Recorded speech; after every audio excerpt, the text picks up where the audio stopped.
mafunzo ya ufugaji wa kuku yamekuwa yakitolewa tu kama segment ndogo. Sasa tunataka tuanzishe mtaala mahususi wa kuzalisha wataalamu wabobevu katika sekta ya kuku, na hiyo imetokana na mahitaji makubwa kutoka kwa sekta binafsi na ukuaji wa sekta yenyewe ya kuku nchini. Tumeona kwamba sekta ya kuku inachangia zaidi ya 18% ya nyama yote inayoliwa nchini, lakini bado mapato yetu sekta ya kuku inachangia 1% tu.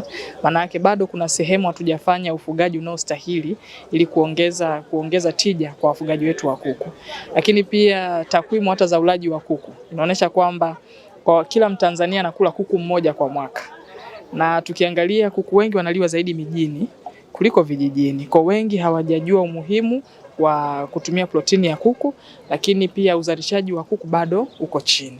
Kwa tumeona tuwekeze katika mtaala huu, na tunaamini tukishapitisha mtaala huu na ukafuata channel zote, tunatarajia katika intake ya mwaka huu inayofuata ya wanafunzi wetu, basi wataanza kufundishwa na tutapata wataalamu wabobevu katika sekta yetu ya kuku, na hivyo tutainyanyua na kuongeza tija katika sekta yetu ya kuku.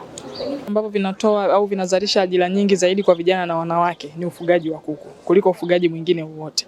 Maelekezo mahususi ya serikali ya awamu ya 6 ni kuhakikisha tunaweka tija zaidi katika makundi haya maalum. Kwa sisi kama wizara tunayasimamia hayo, na mpango uliopo, kwa mfano kwa sasa hivi tumetangaza fursa. Moja ya fursa hizo ni kutoa mikopo ya uwezeshaji kwa vijana wa kike na wa kiume kwenye ufugaji wa kuku, kitu ambacho hakikuwahi kutolewa hapo awali.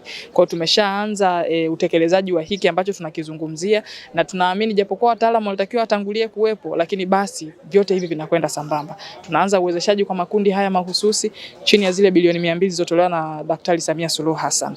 Na mimi nitumie tu fursa hii kuwahamasisha vijana wenzangu wa kike na wa kiume kutumia fursa hizi ambazo sisi Wizara ya Mifugo na Uvuvi tumezitangaza. Ufanisi na utekelezaji wa mtaala huu utahitaji uwekezaji wa miundombinu na vifaa vya kufundishia ambavyo kwa sasa ni adimu. Tunaamini wadau mliopo hapa mtaendelea kuunga mkono wizara na RITA ili kuhakikisha kozi hii inaanza kufundishwa kwa ufanisi mkubwa.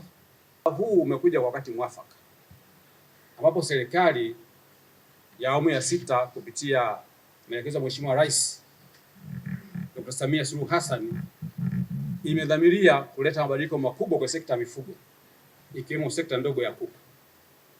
Kwa hiyo mtaala huu mnao upitisha leo, tunaamini utakuwa ni chachu ya mabadiliko hayo.